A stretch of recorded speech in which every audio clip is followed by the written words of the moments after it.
some time ago. She runs, sprinting as fast as she can, as the moonlight spikes through the thick trees, illuminating her adolescent face. Her torn robe catching on a tree trunk and making her fall, she whimpers as she inspects her trembling and now bleeding hands. Drops of blood seep from her palms, absorbed by the earth. She begins to moan in pain, then covers her mouth, horrified as she hears the many riders drawing near. Clumsily getting back to her feet, she continues her run through the thick valley. Ahead is a rock formation, a sort of cave dwelling. Whatever beast that occupies it has abandoned it for the night, which she is most grateful as she dashes inside, her back scraping against a jagged rock that hangs above. Inside, she picks up a basket and clutches it tightly to her body as something inside stirs. Hearing trotting in the distance, she clutches the basket as she crawls out of the small cave and sets off. "She's close. I smell her foul stench." Animal sounds echo around the valley as the riders ride on in anticipation. The young woman reaches a small clearing, the great and bountiful Nile River flowing on either side. Her face twists in agony as pain beyond belief hits her. The basket falls from her now brittle hands. She has aged significantly since she started running. She is losing energy, and energy is in her light. She kneels, breathing heavily as she cups some of the water into her hands before drinking thirstily. All she wants to do is sleep right here, to rest, but she must press on, not for herself, for them. A small cry sounds from the basket, bringing her out of her thoughts. With shaky hands, she reaches for the small black quilt. The green hieroglyphs sewn into it gleams from the moonlight. In the center of the quilt is the Ankh, blazing with the power of life, a life that she does not feel. She slaps her hands to her face and cries, "Pull yourself together, girl." Then she pulls the blanket off the basket and smiles. Inside are two babies, a girl and a boy. The boy stares at her with huge brown eyes filled with wonder. With his little hands, he tries to yank on the girl, who is fast asleep. "You precious babies, you poor babies. I am sorry I failed. I failed you." She hears the riders nearby as she gazes down at the babies in defeat. Sadly, she lifts her face to the sky and takes in a deep breath. She will die, the babies will die, and Egypt will fall. When she opens her eyes, she is staring at a brightly lit star, shining so bright and so clear that it dims all the other stars in the sky. She surprises herself with a laugh. Perfect. Everything she has done and sacrificed, and that is what they sent her? A star? One burning bright star? The gods and goddesses have created this terrible mess, and a human girl must make it right. The young woman continues to stare up at that star, with many emotions on her face and in her heart. "Take care of her. Make sure she is taken care of, and make sure she knows I love her," she says to the star. It burns golden, then back to white. She does not trust the gods anymore, yet she has no choice but to put into effect the final plan. She claps her hands, emitting a ripple through the area. She then looks around and sees a small flying insect paused in mid-flight. The young woman feels her hair that was once a thick mound of black curls, now brittle, dry, and gray. She studies her hands, seeing her smooth brown skin has darkened and shriveled. Picking up the boy and cradling him, her body begins to shudder, and she holds back an agonizing scream. The power she has just used has drained her even more, but what she's about to do will surely kill her before the night is over. "They did this to us, and I hope they will make it right," she says to the playful baby boy. The star has multiplied, becoming 4 burning stars. She has no choice. The riders are coming and will show no mercy, but seeing more stars has given her hope now. She shakes off her sadness and lays the boy in the grass on the edge of the bank. She then takes the sleeping baby girl and places her next to the boy. The young woman reaches a shaky hand into the basket and pulls out 3 of the most alluring amulets to ever be fashioned: the beetle, the eye, and the Ankh staff. As she holds the amulets above the babies, the moonlight catches on all 3, illuminating their fine craftsmanship, each jewel on the amulets catching the moonlight. The beetle burns a peaceful golden green, the eye illuminates a sun red, and the Ankh a dark, soulful purple. The gold chains erect on their own in the night air as she steps back, in awe of them. What will happen to them? Nothing happens as her deep breathing fills the air. Suddenly, a thread of golden light snakes from the sky and wraps around her, entering her head, then vanishing. "Wow," she whispers. A flash of lightning strikes the river. The 3 amulets click onto one another, forming one piece. Their colors intertwine with one another. The chains link together, creating one. She watches as the amulets circle around the children. Thunder sounds in the distance, louder, as ripples in the river grow bigger and bigger. The young woman kneels to pick up the baby girl, who finally wakes up. The girl looks irritated. The young woman gushes at the baby, tears sliding down her eyes and onto the baby. The amulet hovers above, lighting up a bright golden hue and engulfing the baby girl until her whole body radiates a powerful golden glow. "What? You have a connection with all things that breathe with life? Is this why they wanted you hidden? Is this why he is after you? I was wondering which one of you was creating that golden glow." Lightning strikes twice, and she stares into the sky, frowning. "Lies," she whispers, as she moves to hold the baby girl over the Nile. "I dip you in the Nile for the goddess or god to accept the binding and make it complete. If you accept, they will protect you now." She dips the baby girl into the river Nile. A wave washes over her, and then she pulls the baby out, dry and unharmed. The amulet now hovers over the baby boy. She puts the girl in the basket and picks up the boy, who starts playing. She giggles and cries on him. The amulet above him lights up purple and engulfs the boy in its purple light. "Gift of flight. But that would mean—" Lightning flashes again, and she knows whichever god or goddess whom she is dealing with does not want her input. "You are our leader. You must lead. Please remember me. Please free me," she whispers into his ear. She dips the boy into the Nile, and a small wave washes over him as well. She pulls him up, and just like the girl, he is dry and unharmed. As she puts the boy back in the basket, the amulets separate, glow, and fall with a clank into the grass. The sky clears up, and the Nile seems to flow steadily again. If it is over, then yes, the wing on the insect begins to flutter. The young woman puts the amulets around her neck, saying aloud, "All 3 of our lives now depend on our makers." She throws the blanket hastily over the basket, not knowing that it is not secured, as she dashes through the trees on the other side. Just as she disappears, a stream of riders enters the clearing. They unconsciously part for the colossal pure white steed that moves forward. The horse paws the ground in anger, her silky white mane glistening off the moonlight. She snorts in agitation, leaving small spits of fire in her wake.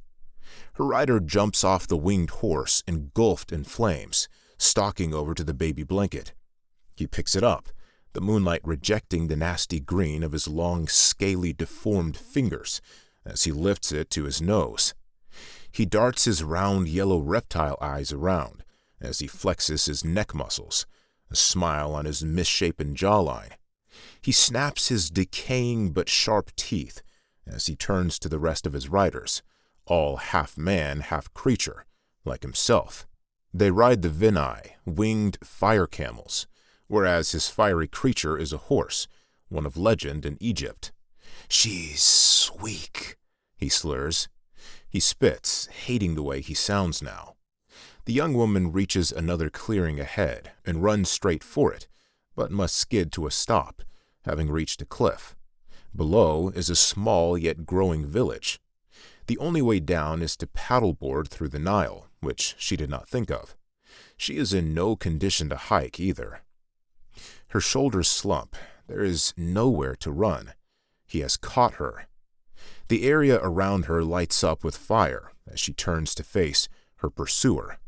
Well done, well done. You sure did give us a chase.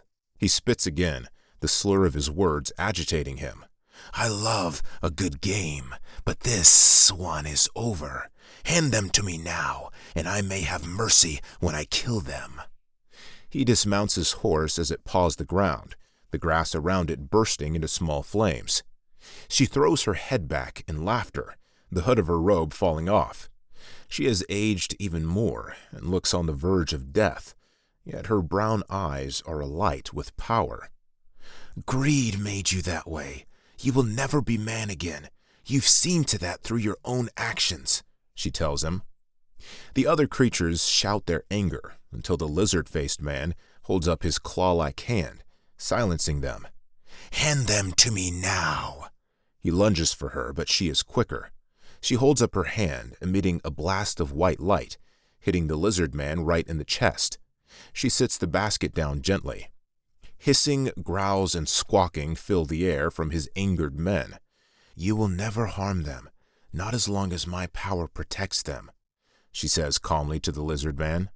I am going to enjoy killing them slowly. I may even let you watch me consume them before I end your life. The young woman peeks down at the babies. Both are staring at her. Their calmness gives her strength. The fear in the air does not bother them. They are content, and she feels their peace. She also notices a cobra near the basket. She gazes up at the sky and bows. She pulls the amulets from inside her robe, and the creatures grow silent. Amulets of Amun-Ra! You do have them! Enough! Lizardface advances on her once more. She bends down to the basket. Huya, she whispers to the babies. Senway. She blows a kiss. Grabbing the thick green snake, she stands. The creatures back up a little as the snake hisses at those around it. Hata! She yells, and it turns into a long, sleek green staff. She jams it into the earth, and the ground cracks and breaks apart. The creature men scramble away but are swallowed into the hole. She drops the staff, and it turns back into a cobra. With everything she can muster within her, she whips light around, knocking creatures into the pit.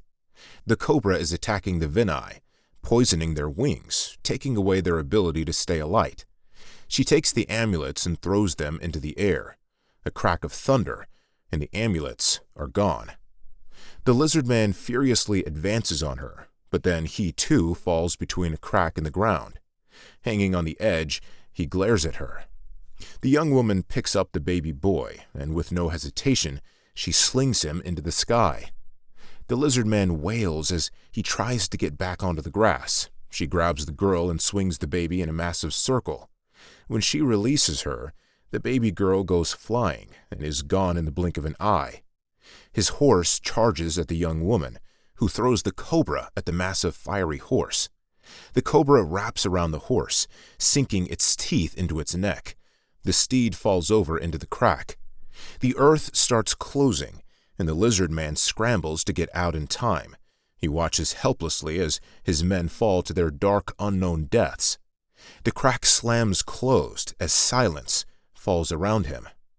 He glares at the girl with hatred, whereas she looks at him with love and sadness in her eyes. You will never win on that side, brother. Remember what I taught you. Find me when you are lost, she whispers, blowing him a kiss before she jumps off the cliff. Lizard Man scrambles to the edge where she jumped, finding her mangled body at the bottom. He yells his frustrations. Without the babies and the amulets, he can never be human again. His throne is being handed down to an imbecile right now. Before he turns away, there is a burst of white light. The body of his sister is mummified, and something with wings swoops down to carry her body away. He again screams to the sky in anger. After seconds of rage, he makes his way back through the trees. When he reaches the clearing where the Nile flows peacefully, he sees the baby blanket that he dropped.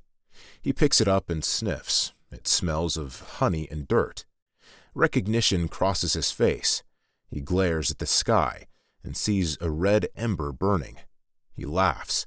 He laughs loudly. It seems not all the gods or goddesses are on her side. He will find the amulets, and he will find the children. He walks, clutching the baby blanket, leaving his evil, cold laugh behind.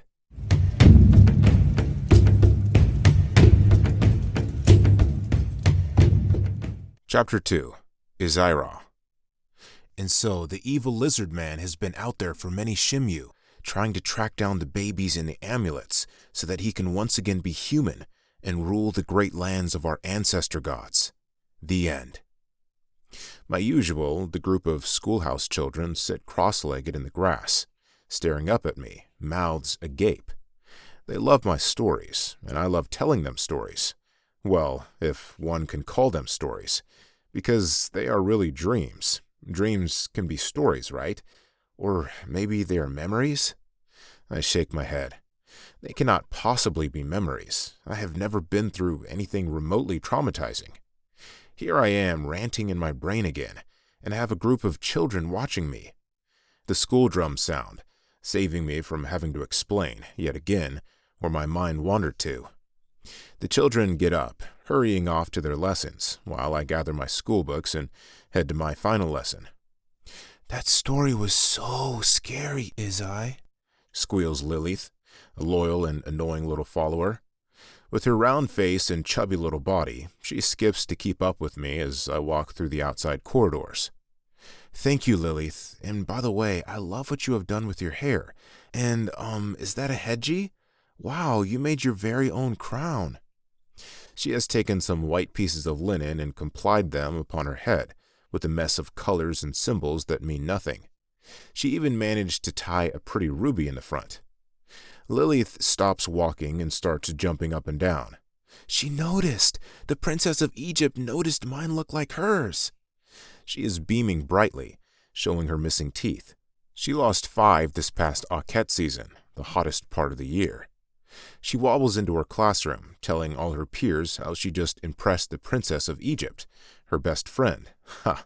Friend, huh? Best friend? I stare ahead as I walk past all the stares and bows. I do not acknowledge them. Just as the thought crosses my mind of what is a friend, I see a group of girls coming my way, smiling and waving to me. Good goddess, my friends! I pretend not to notice, ducking around a corner quickly and entering the washhouse. I quickly hide in a private cozy. I sniff and cough, regretting my choice of hiding places because the stool behind me buzzes with flies. Bestow! A few moments pass and no one enters. Safe from my friends, I send a silent thank you to my goddesses as I exit. I hear the last remaining noise from my peers outside as they enter their lessons. Quiet sets in. I go to the wash pool and wash my hands, trying to avoid my reflection in the mirror, but finding it inevitable to not stare at myself. My reflection. I stare, just seeing what I see.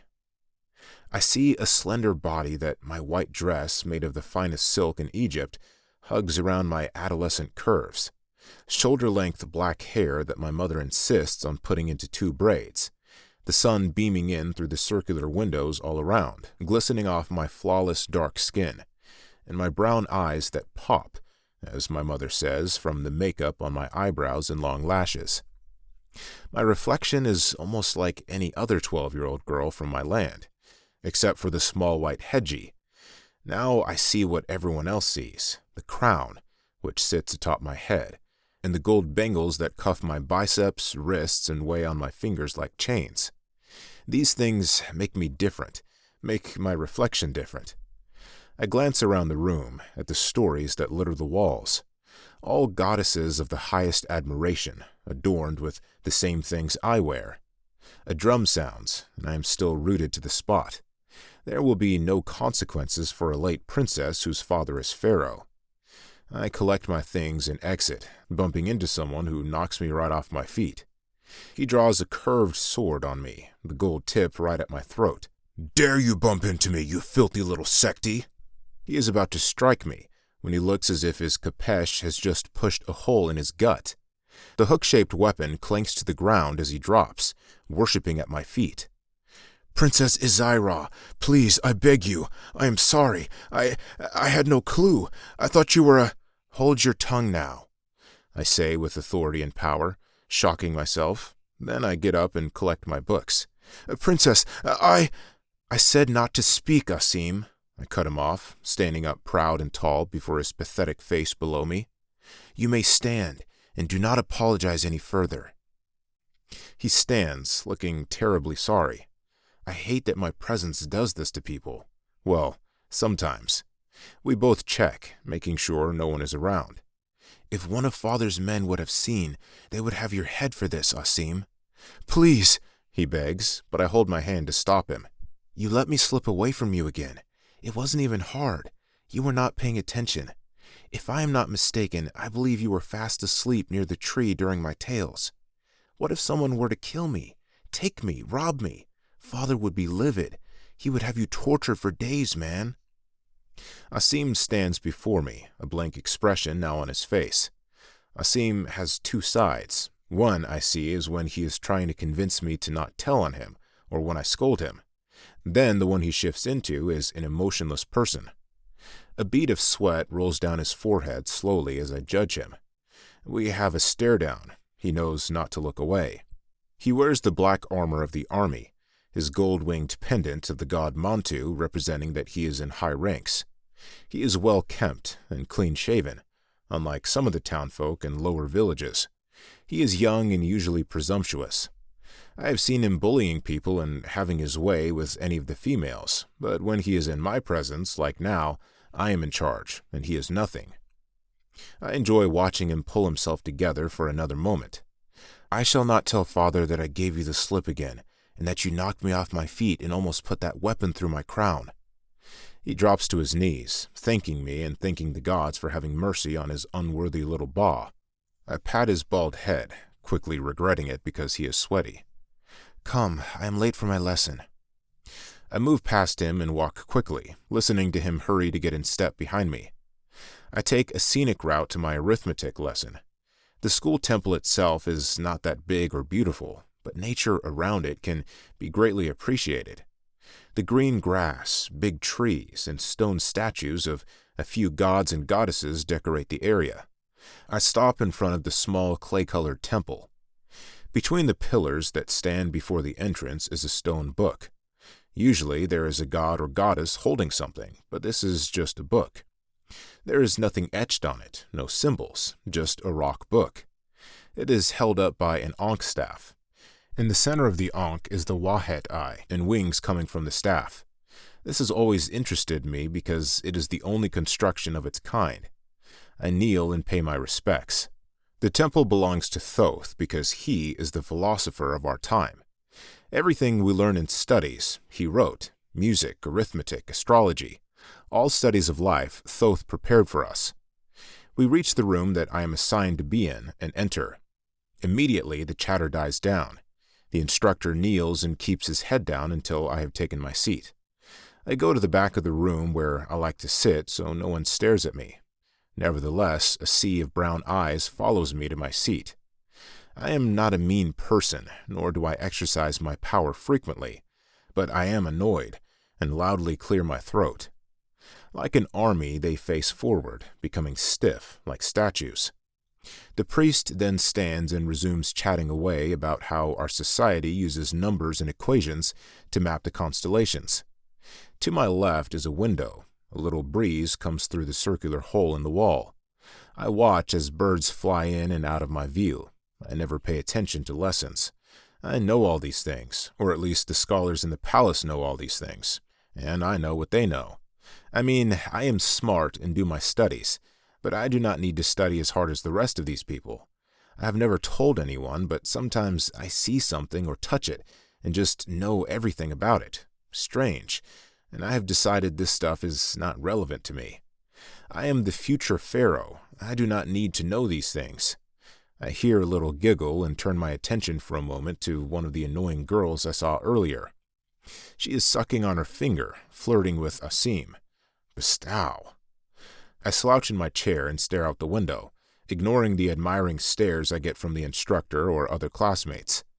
I also must ignore Asim, who seems to be back in control of himself.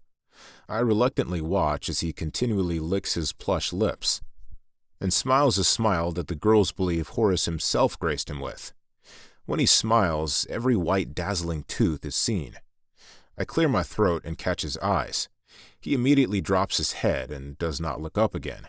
Meanwhile, the girl looks back at me, and I raise my eyebrows at her, daring her. She goes back to paying attention to the priest. After a grueling hour of listening to nothing, the drum sounds for the end of class, and luckily the school day. The class remains sitting, however.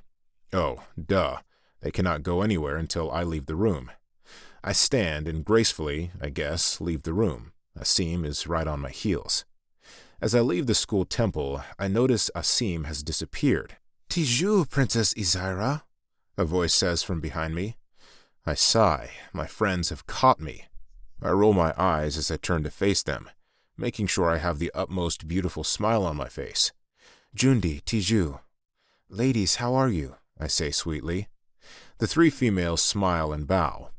"We tried catching up with you today, but we seemed to have just missed you at every lesson," Jundi says. They beam at me with bright brown eyes. I want to say something mean, but I bite my tongue as I scrutinize them. Each of them wears standard white wraparound dresses. They wear gold, weak gold in my opinion, and colored rings. They have their hair in two plaited braids, like me, with gold threading through them. They are from the Asir village, and the closest to best friends that I will ever have because of status. Jundi's father is the pharaoh's army general. He is always at my father's side, which means I get to see Miss Sunshine Jundi on the regular. She is always happy, always upbeat, and I cannot stand it. Next is lanky, awkward Giosha. Her father is the master builder. He leads all architecture for the kingdom. She randomly points out how a wall is crooked or how the formula for building the perfect pyramid lies in the stars. I like her better than Jundi. She never gloats about her status. She often has this glazed look in her eyes, as if she is in another world. She is interesting. Then there is Helika, whose father is the pharaoh's high priest. Helika is boy crazy, and they are just as crazy about her. She flaunts her status with dreamy hazelnut eyes and a well-developed body. But I am the princess, so— "Where is Asim?" Helika asks. She was the one flirting during the lesson. "He went to fetch my chariot because that is what a good guard does. And may I remind you that Asim can never marry anyone. He will be my guard forever." She smiles at me, her eyebrows raised in amusement. We stare each other down, sweetly. Jundi and Giosha watch, as usual. Helika and I always have spats. Jundi steps between us. "Is everyone excited about the party tonight at the palace? I know I am." "Ecstatic," I say, not wavering from Helika's sweet glare. "I saw some of the battalion from Shiza this morning, heading into the village. I was hoping to get a glimpse of the prince," Jundi says. "Prince Kadetima has grown up quite nicely, Izai?" Helika says, her eyes not wavering from mine, trying to catch something. "Princess Izira, address me properly in public, Helika. As for the prince, I would not get my hopes up. He is not looking for kitchen help, Helika." Helika looks as if cow dung has been slung under her nose. Out the corner of my eye, I see my gold chariot approaching. Asim is hanging on the outside. He pats one of my horses, and they halt to a stop. The girls have diverted their attention to him. "Well, let us hope nothing ever happens to you, Princess Izira. We wouldn't want Asim left with no one to save." Helika winks at Asim, who slightly nods to them, then stands at attention. Helika nods for the girls to follow her. As she sachets away, I glare at Asim, daring him to look. The door to my chariot swings open, and the golden stairs snake out for me to climb. Before I get in, though, I pet the two horses that pull my chariot. "Ahlan wa shlan," I whisper to them, "my precious ones." Ligate and Celine were my 4th birthday gifts. They are males, born from father's steed and the last of his kind. I have no idea what happened to their mother. Snow could not be as white as they are. They are about 4 horses in one, the biggest of their kind and rarest. The original female belonged to Horus. Father got the children, and I have the last 2 ever bred. I love them so. I snap my fingers, and Asim hands me 2 treats on cue. I give my precious ones the sugar cubes. Asim holds his hand out for me to grab, but I dismiss it, getting into the chariot without his help. I notice him glance around to see if anyone else noticed before he climbs inside. He whistles and the horses begin to trot. They do not need a guide. They know where to take me. I only ever go one of 2 places, the palace and school and back to the palace. The workers have more freedom than me. I turn my attention and body toward the window. It will be a quiet ride home. Asim and I have nothing to talk about, ever. He has already begun to slouch and will soon be asleep. We trot through Upper Egypt, the only part of the land I have ever seen. The ground is smooth along the winding path. I do not bother looking at the neat structures that are scattered here and there. Upper Egypt is in the center of all Egypt. We are a little south. Anyone of pure Egyptian blood lives in Upper Egypt. Pure as in direct descendant from a god or goddess. Grandfather is direct kin of Amun himself. My friends are direct from some lesser deities, like Hep. Asim, I do not know. His height, strength, and undeniable beauty puts him with a higher god. Ugh. I divert my thoughts back outside. Our village is named after the 2nd pharaoh to rule Egypt, Osiris, a little over 300 Akets past. Asir was Osiris's human name. I pay attention in lessons, sometimes. People step out of the way or move their carts as we pass the marketplace. I catch a quick glimpse of the vendors selling their linens and foods. The path goes from smooth to a bit bumpy as we pass the harvest fields where the farmers are busily picking and tilling away at the land. Some stop and bow to my chariot as we pass. I would like to wave, blow a kiss, show affection of some sort, but Father says affection in the public eye is a sign of weakness. So I take a deep breath, sweet corn filling my nostrils, and sit back, ignoring Asim's snores. There is nothing for some time, and then we cross a grassy plain. A family of lions play off in the distance. On another side, I see giraffes eat from a tree and hippopotami bathing in a small pond, separated from the Nile.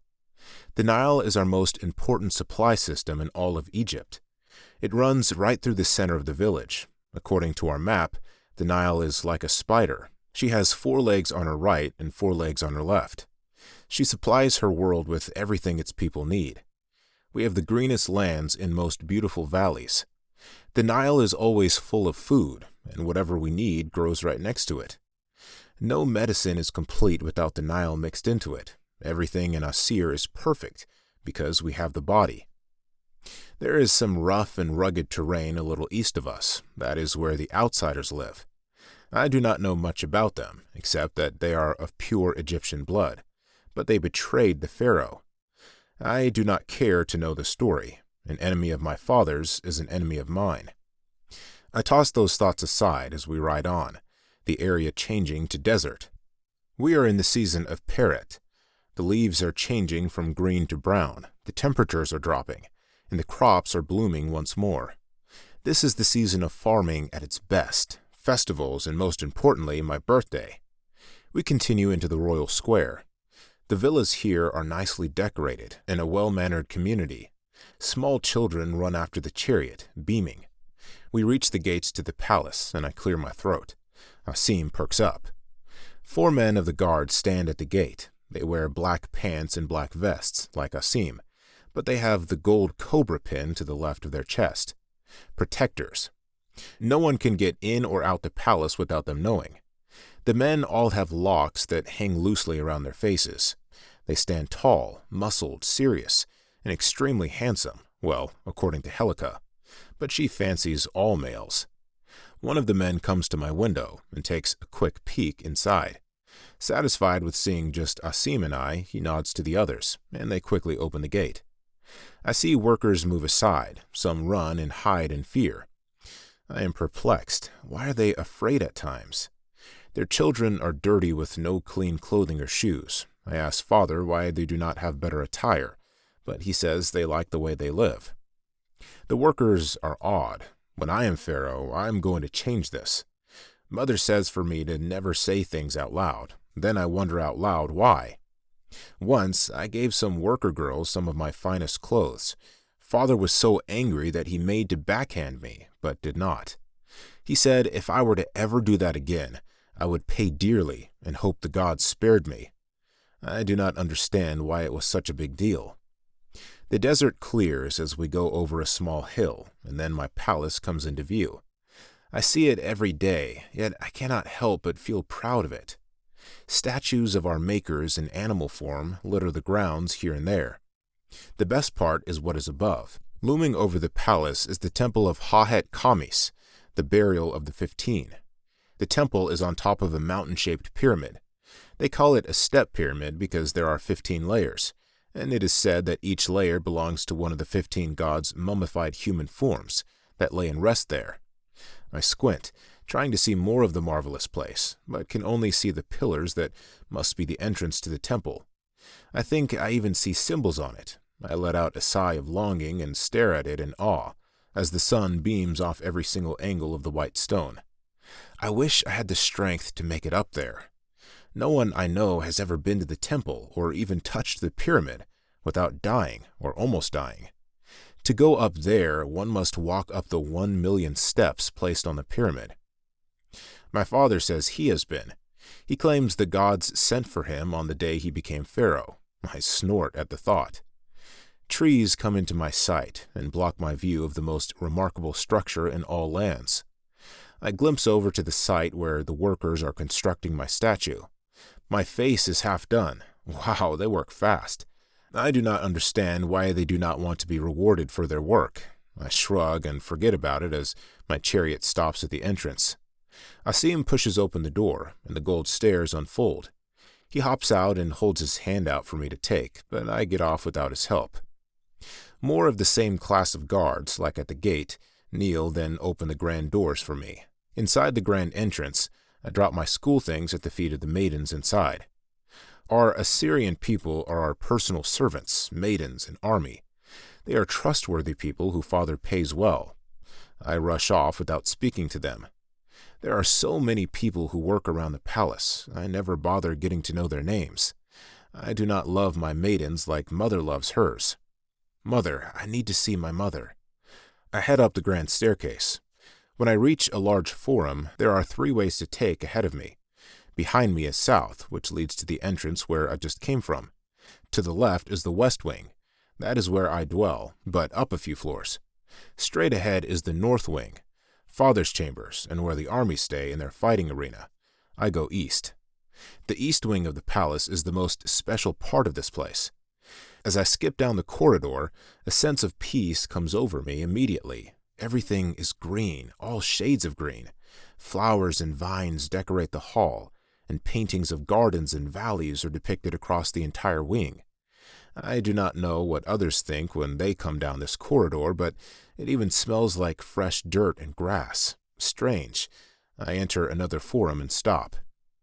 5 statues of great magnitude sit in a circle. Hathor, Isis, Mat, Bastet, and Sikre face one another with their palms raised. I walk through the center and crane my neck, looking into their stone faces. Mother did not have this built. She says it was here before grandfather ruled, a secret between the goddesses. There is a story here, one that I sense every time I enter the area, like it is meant to be unearthed from underneath. But I do not care about that right now. Above is a night sky, and Nut stretches across in gold. With one last fleeting look, I continue. I finally reach Mother's chambers, which is just on the other side of the statues. I open the double doors and enter. My mother's room has comfy chairs and cute little statues of goddesses here and there. Vines have grown across her walls and ceiling. Her royal attire hangs from a rod. I touch her headdresses on the shelves and rub my fingers over her garments. Around her walls are many stories about her, how she became queen, and her illness. There is one story that catches my attention every time. It takes up a whole wall to itself. My mother is floating naked in the center, her beautiful wavy hair flying around her. On all sides of her is water closing in on her. Above her is the sun god Ra, looking down at her. To the right of her, far off in the distance, is a small isle of some sort. There are long fish painted in the picture. To the left of her are 3 men, all holding out their hands to her. At the bottom of the picture, in the water, is fire. My mother stares straight ahead with confidence and peace. She will not tell me the meaning of this story. She says she will when I am Pharaoh. At the mention of her in my mind, I hear giggles come through the window. I go to the back and push aside the curtains, exiting to the patio. I knew she would be here with her maidens. My mother is always in her garden.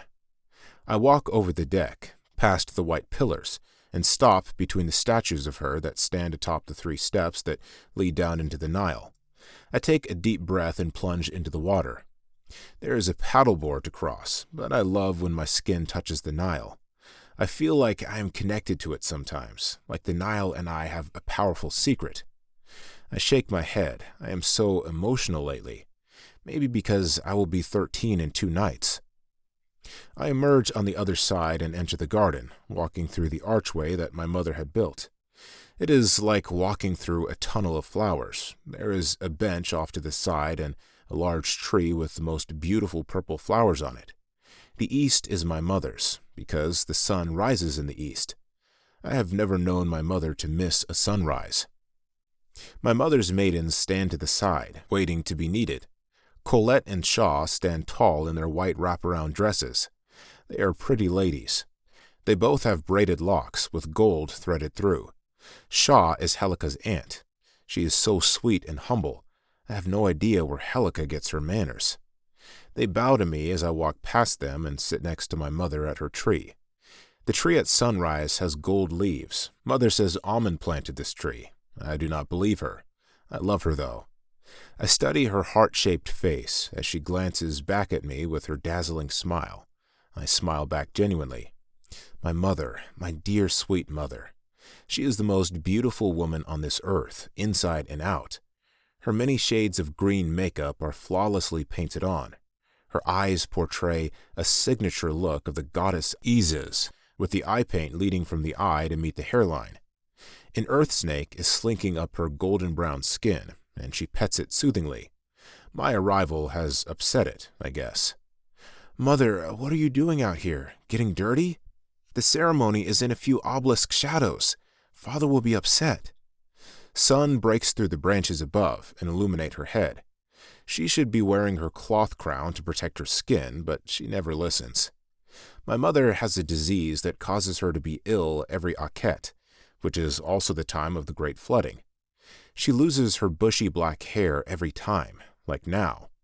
We are heading into the harvest season, and then the cold will hit. Her hair will grow back, and when the heat comes, she falls deathly ill again. The medicine men, priests, and deities have no idea what causes this. Every Akhet, I watch her die. Her lips become dry and cracked, her skin dries, and she cannot walk. I used to be so scared when I was younger. I thought she would die, but once we noticed she would fully recover every parrot, we stopped thinking the worst. I stay at her side through the whole sickness, knowing she would do the same for me. When she is sick, her garden dies, and the Nile is so rough that no one can paddle across. Akhet is a blessing, but a bad time for my mother. But when she gets better, the flowers grow again and the Nile calms. She says her personal goddess is Tefnut, which is why Geb the earth seems to die without her every hot season. I look over at the huge statue of the goddess Tefnut, who sits upon a throne, an orb on her lion head and an ankh staff in her human hand. She sits at the end of the garden. "You swam over again, Sa," she says in her thick voice. I love when she calls me Sa, daughter of mine. She never calls me Izira or Izai, my nickname. Always Sa. Horns blow in the distance, and I look to where the noise came from, but my mother is still playing with the snake. I wish I were as content with life as she is. "Come, Mother, we must get ready," I say as I pull her to her feet. She stands tall and lean, her green dress hanging a little loose on her. She lost so much weight during Akhet season, but she always gets her perfect form back. She looks over at the statue of Tefnut and bows. Her maidens quickly stand behind her, and off she goes, stopping at every flower, it seems, to smell them, touch them, and she even whispers to them. I sigh as she stops at a bunch of yellow flowers and rubs each one delicately. I reluctantly turn and bow to the statue as if the rock cares, then hurry to catch up to my mother. "How were your studies today, Sa?" I see where this is going to lead. "I went by the school's temple today and paid respects to Thoth. I thanked him for the gift of school." "Sa." She stops and turns to me, eyebrows raised in suspicion. I did not listen. I sat gazing out the windows, wishing I were a bird. No reason to lie to my mother. She gets me. "The future pharaoh of our lands does not pay attention in studies. She cannot farm, she cannot cook, and she does not sew. What does our future queen have to offer her people? I bet Prince Kadetima takes his lesson seriously." "Whoa, no scroll written by a scribe or priest will teach me how to rule, mother. I am a natural-born queen. I have other talents. The prince has none." She glances at her maidens, and they share a sly grin. "Not you as well, mother.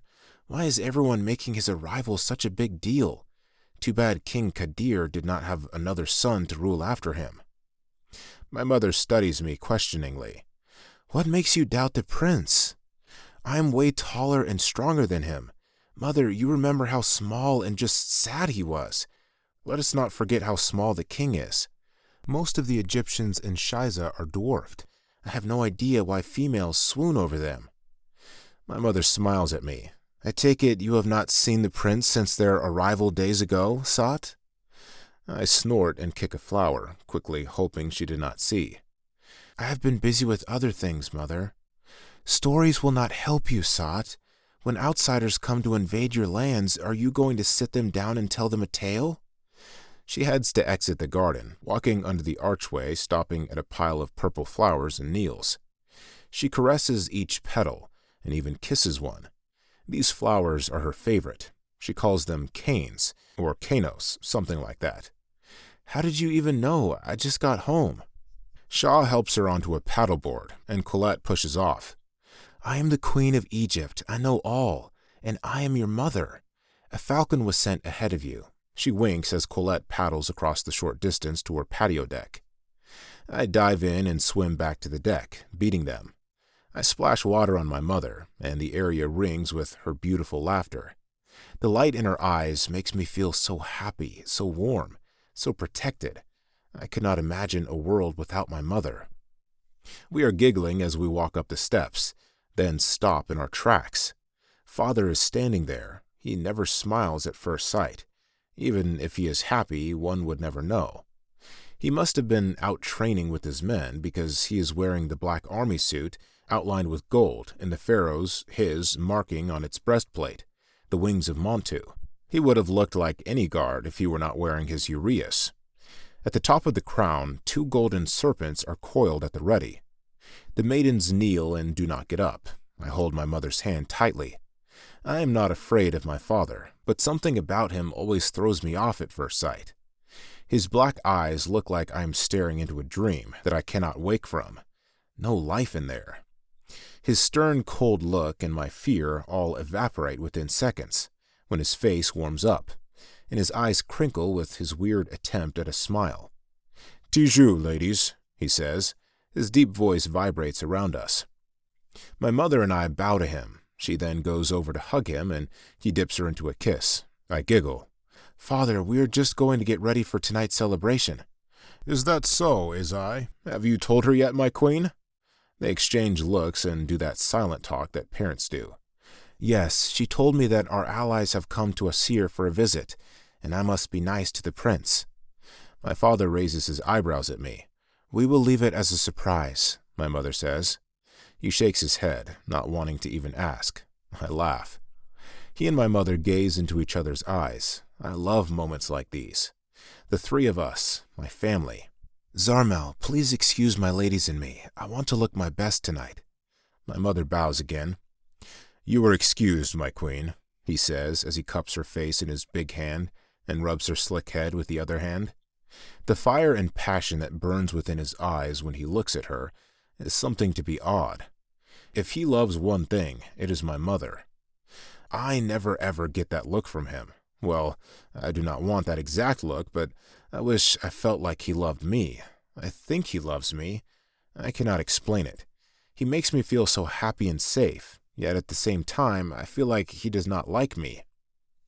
I shake those crazy thoughts from my mind and pull myself back into the moment.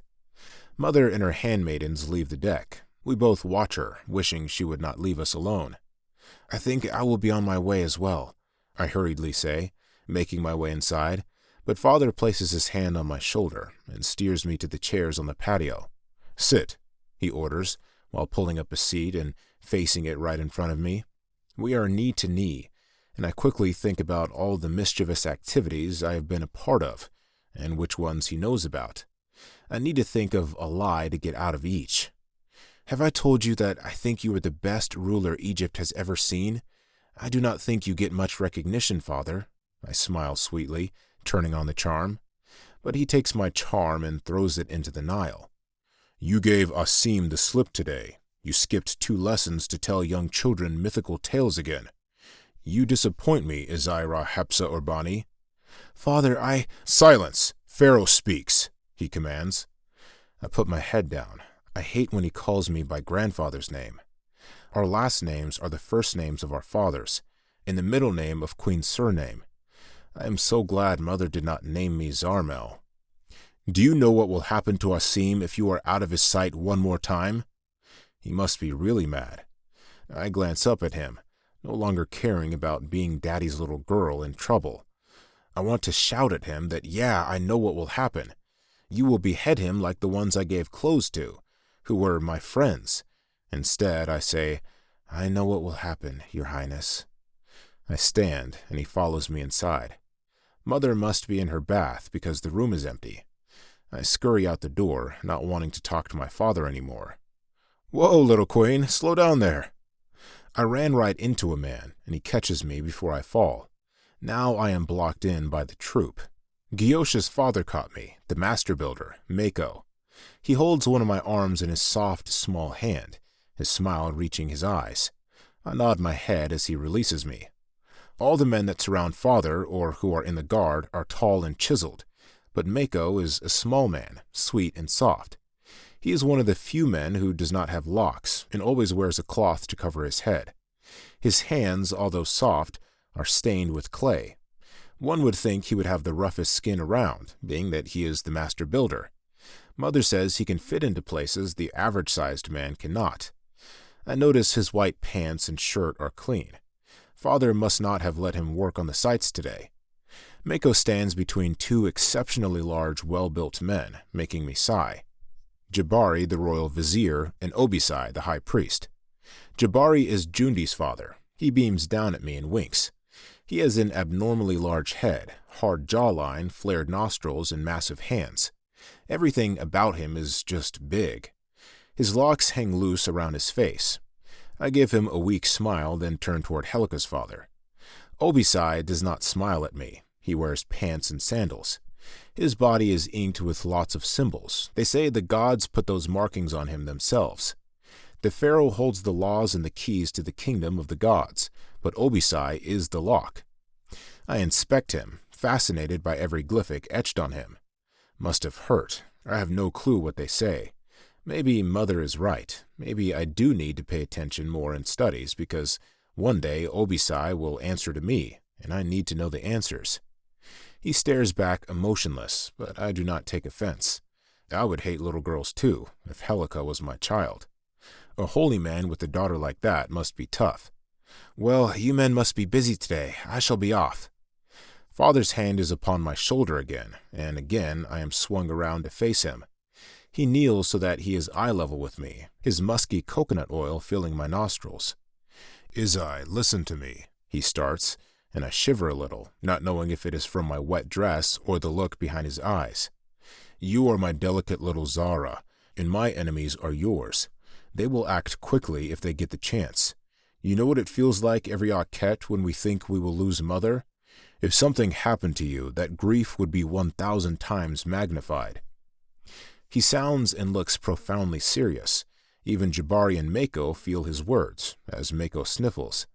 They have daughters, so they can relate. Words. Words are what they are because his eyes, which they cannot see, say something different. I always feel like it is an act with him.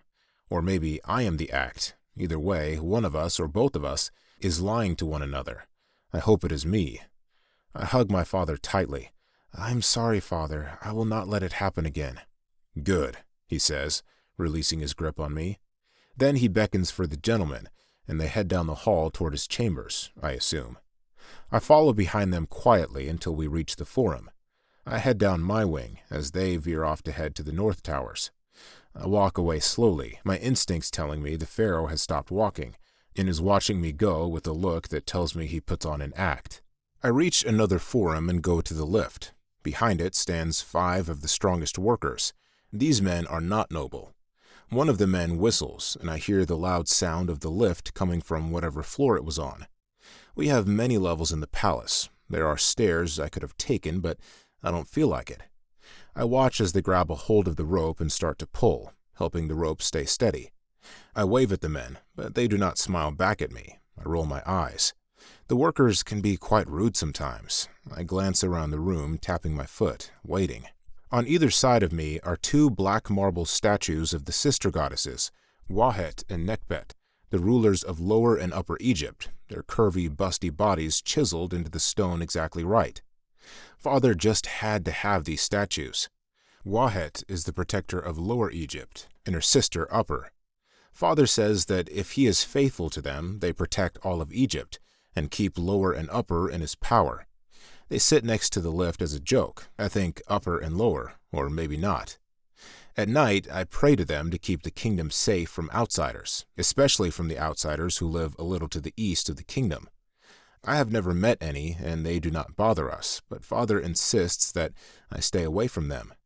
Royals say that the outsiders want to slaughter us all. I pray to Ra, our maker and sun god, that he civilizes those people. The small gate to the lift opens, and an old worker clumsily and slowly tries bowing to me. I grab his frail hands, gosh, they are bruised badly, and pull him up.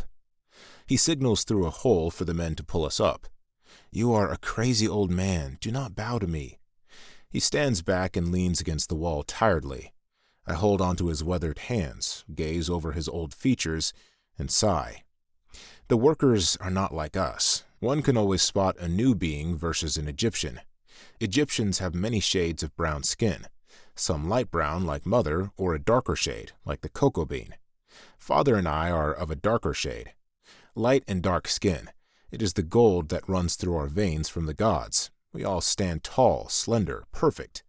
We have this pride about ourselves, and we are all as beautiful as the gods. New beings, the workers, are all a shade as black as night. None of them have hair, male nor female.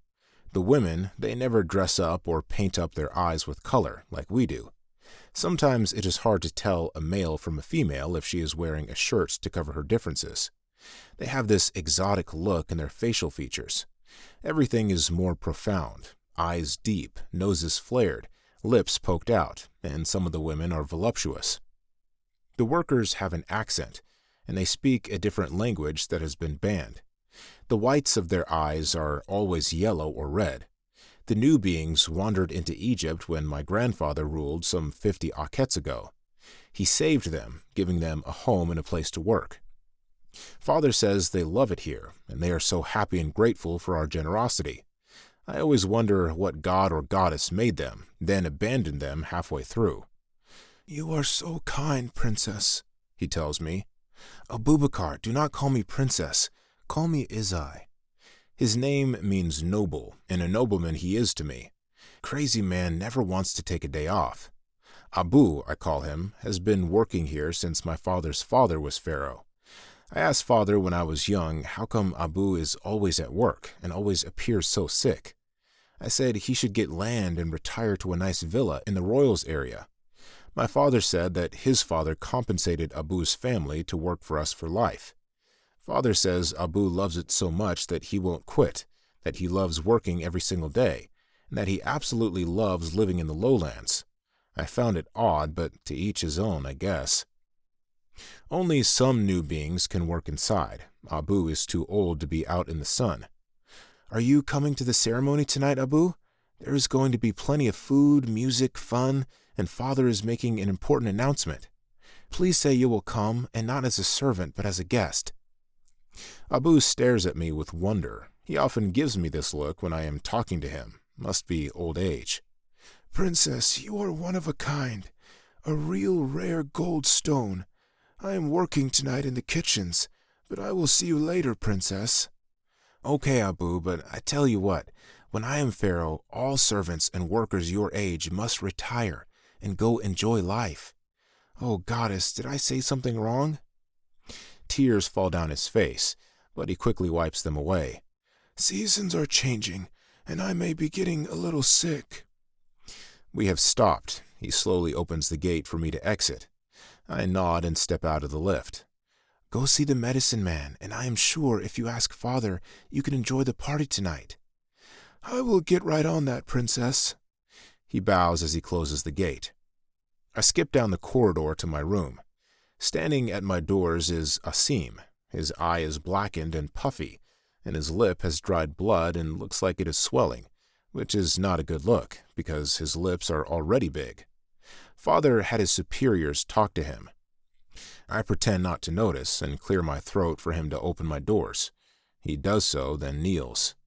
Shall I get you anything, Princess? No, I say with authority.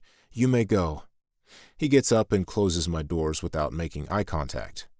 I let out a deep breath and glance around my room.